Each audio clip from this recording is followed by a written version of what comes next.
Olá, sejam todos bem-vindos a mais um encontro. A gente vai avançando nesse módulo de mantras e mudras.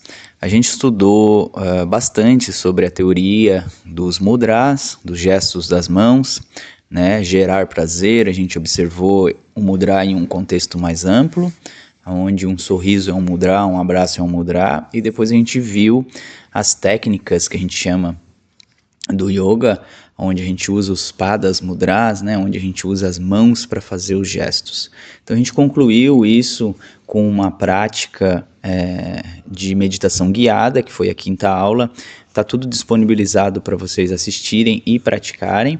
E agora a gente vai avançar nesse módulo. O módulo a gente vai começar a falar sobre mantras. Eu elenquei diversos mantras para a gente treinar, a gente cantar. Mas antes da gente fazer isso, eu pretendo trazer esse contexto mais amplo sobre o que é um mantra, né? O mantra em determinada tradição, né? O que o mantra fala, qual o princípio, qual a ideia contemporânea que a gente vai ter de mantras, né? Para ficar uma coisa bem linear com o que a gente pensa, né? Não ficar uma coisa muito abstrata ou até alguma coisa que a gente é proibido de fazer porque não sabe. A verdade é que a gente vai observar durante essas aulas que a nossa prática é muito intencional, é muito de deixar vivo essa tradição milenar que é a tradição do yoga. E aí a gente vai seguir aqui nos slides, ó, a ciência do mantra, né? A gente vai observar aqui que a origem, né, da palavra mantra, ela significa, tem duas raízes, que é a man, que vem de manas, né, de mente, e o tra, que significa a liberação. Isso é, a palavra mantra significa em essência a liberação da mente. Então a gente observa sempre quando tem a oportunidade de cantar os mantras, sejam eles mantras de uma tradição de qualquer tradição, né? Não só, a gente vai ver ao longo das nossas aulas que os mantras não necessariamente são apenas em sânscrito, né? Pode ser qualquer oração de qualquer tradição, ou um grito de guerra, ou alguma palavra para te centralizar.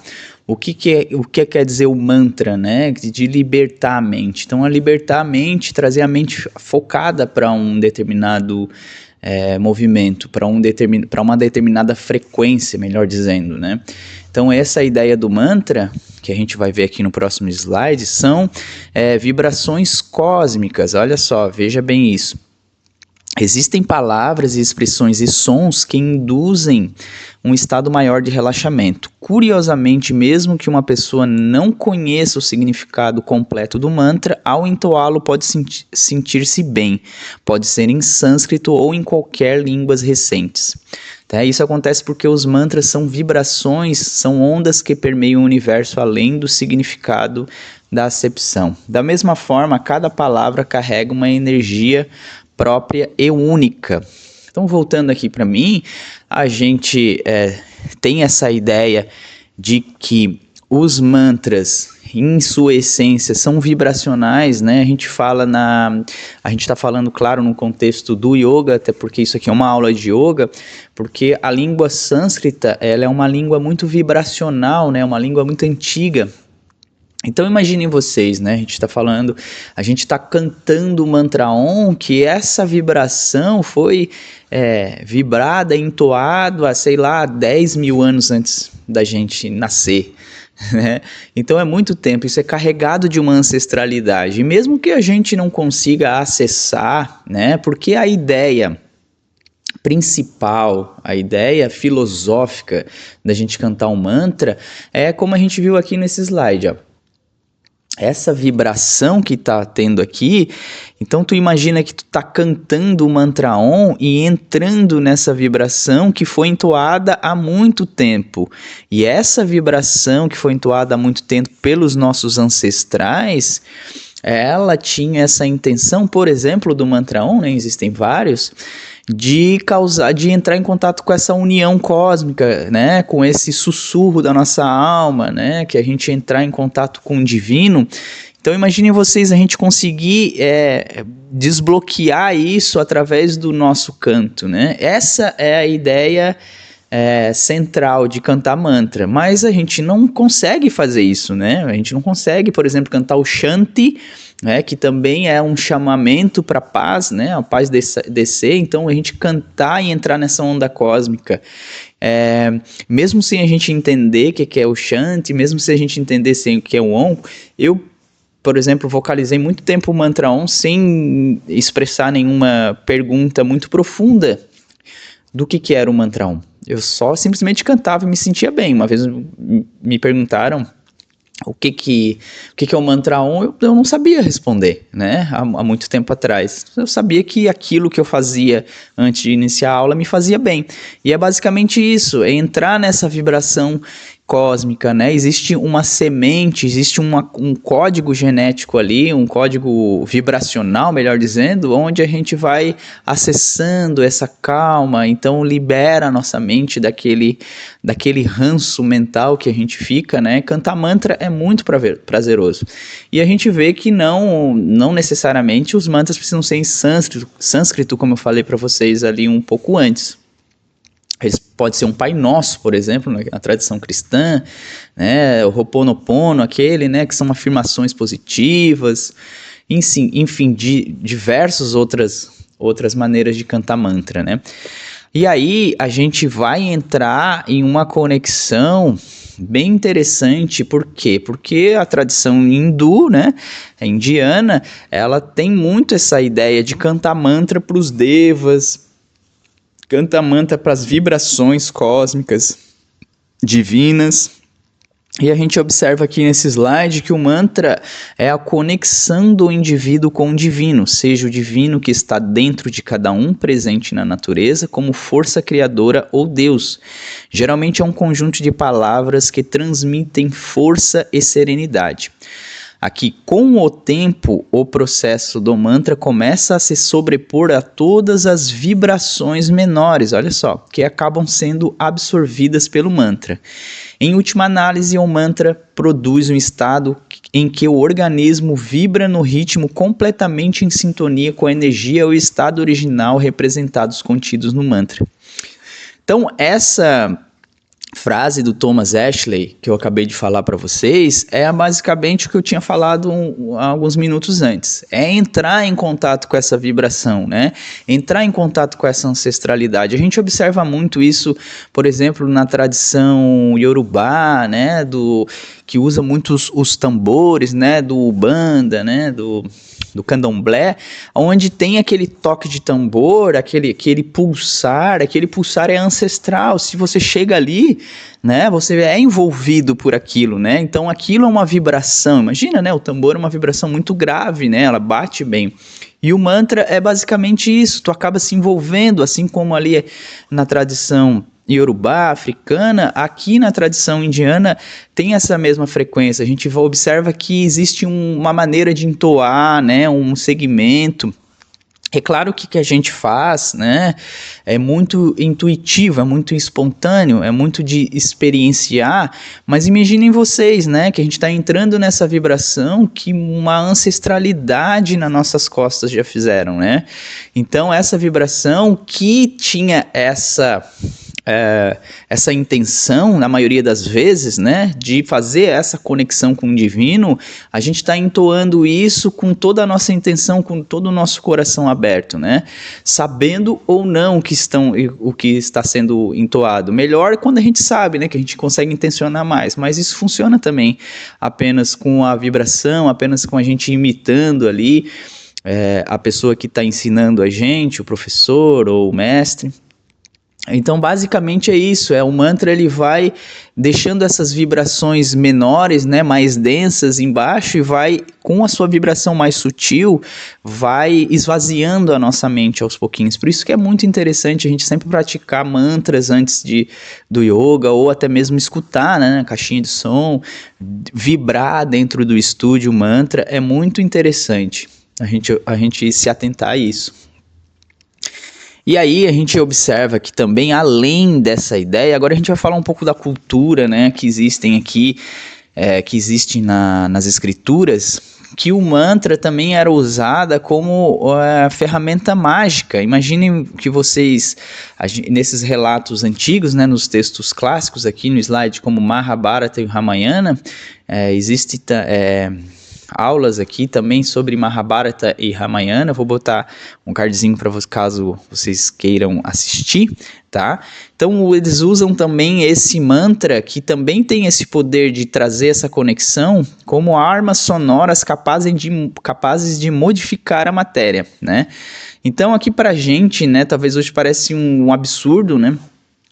Mas imagine, parece hoje no nosso momento histórico, mas tradicionalmente os mantras também eram empregados em cerimônias religiosas no cotidiano das pessoas, já que a visão de mundo védica é repleta de espiritualidade. Então eles cantavam o tempo todo, né, nessa sociedade védica, essa sociedade que trouxe essa tradição, né, dos Vedas, enfim, de toda essa questão das potências da natureza que a gente estudou, já vem estudando há bastante tempo, desde as nossas aulas dos chakras, depois com os mudras a gente estudou de novo os 5 elementos, e de acordo com essa tradição, com esses livros, né, que por sua vez eles retratam várias batalhas, né, batalhas mitológicas, existem, através dos mantras, a gente potencializar essa energia e materializar ela, né? Então imagine, para nós foge, né? Fica meio no campo da mitologia, meio no campo da história. Porém, para dentro da gente, o que a gente fez até agora nos nossos estudos? A gente vibrar esses Bidya mantras, esses mantras sementes que existem dentro da gente, e a gente de alguma forma se harmonizar com eles, né? Então, para essa tradição, eles conseguiam ali na guerra cantar os mantras, né? Porque imagina-se, né? Fazer um exercício de imaginação, que eles eram extremamente conectados, eles conseguiam entrar nessa vibração que eu falei para vocês anteriormente, né? Eles conseguiam entrar tão forte, eles detinham esse conhecimento tão forte que eles conseguiriam materializar esses Panchabhutas, esses Mahabhutas, né? Esses grandes elementos que são água, fogo, ar, água, né? E éter. A gente vai ver aqui alguns só a título de curiosidade, né? Então a gente observa os 5 elementos, então cada arma representa os 5 elementos da Terra. Essas armas podem criar o respectivo elemento em qualquer escala. E aí a gente vai vendo aqui as armas que existem nesses textos, né? Então cada kshatriya, né, cada guerreiro usava, por exemplo, Agni Astra, né? Agni, né, vem do fogo, ó. Ele traz através do mantra para Agni esse calor intenso, né, para usado nas batalhas. O Vayu, ó, Vayavya Astra, que é o ar, ele consegue uma arma que consegue fazer tornados, né? O Varuna, que é os tsunamis, né? O Brahma Astra, terra, terremoto, Antardarna Astra, que é o éter, né? Não cria espaço diretamente, mas faz as coisas desaparecerem. Então tudo isso aqui são criações associadas aos 5 elementos, né, que a gente estudou. Mas aqui, ó, só por curiosidade, o Bhargavastra, chuva maciça de flechas, o Pramohana Astra, torna o exército inimigo inconsciente e adormecido, o Gandharvastra distorce as mentes dos Asuras, né, que são os demônios, fazendo-os pensar que a pessoa ao lado deles era Rama, e sim lutaram entre si e acabam se matando. Nagastra, né, a arma que assumia a forma de cobra, com impacto atrairia o alvo em serpentes venenosas. O Vajra Astra, tormenta elétrica, raio, então diversas, né? Narayanastra, arma pessoal de Vishnu, que dispara milhões de projéteis simultaneamente. A intensidade aumenta de acordo com a resistência. A única maneira de defender é mostrar total submissão de ser atingido. Pode ser usado apenas uma vez na vida. Esse aqui, o Brahmastra, a gente viu, né, que o Rama usou no Ramayana. poderia destruir uma grande extensão. É uma espécie de bomba atômica, o Brahmastra, né? Essa aqui é mais famosinha, causando graves danos ambientais, ocasionando esterilidade da Terra e seres vivos.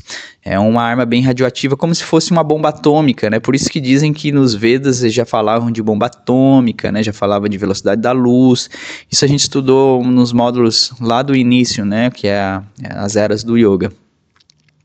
O Pashupastra, armas pessoais do Senhor Shiva, aflora o lado mais negativo da pessoa e faz com que ela se destrua entre si. E o Brahmandanda, essa arma é mencionada como arma superior a qualquer outra arma em termos de capacidade de destruição que poderia causar. Pode anular outras armas, pode engolir tudo, criar um buraco negro. É bem interessante essa ideia, né, de que os mantras eles têm um poder muito grande.